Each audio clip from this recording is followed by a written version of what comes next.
بسم اللہ الرحمن الرحیم۔ انسان کی بزرگی اور رتبے کی بلندی معجزوں سے نہیں، عصمت اور کرداری کی صفائی سے ہے۔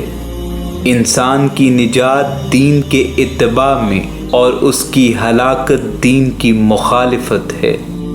جس کام میں نفسانی غرض آ جائے اس سے برکت اٹھ جاتی ہے۔ مسلسل عبادت سے مقام کشف و مشاہدہ ملتا ہے۔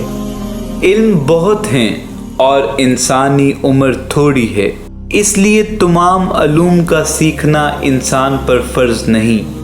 البتہ اس حد تک علم ضروری ہے جس سے عمل درست ہو جائے۔ صوفی وہ ہے جس کے ایک ہاتھ میں قرآن مجید، دوسرے ہاتھ میں سنت رسول صلی اللہ علیہ وآلہ وسلم۔ نفس کی مثال شیطان کی سی ہے اور اس کی مخالفت عبادت کا کمال ہے۔ غافل امراء، کاہل فقراء اور جاہل درویشوں کی صحبت سے پرہیز کرنا عبادت میں داخل ہے۔ فنا کا مفہوم یہ ہے کہ حبالت ہست، خواہشات اور غفلت کو مٹا کر علم، طاقت، زہد اور ذکر اللہ کو اپنایا جائے۔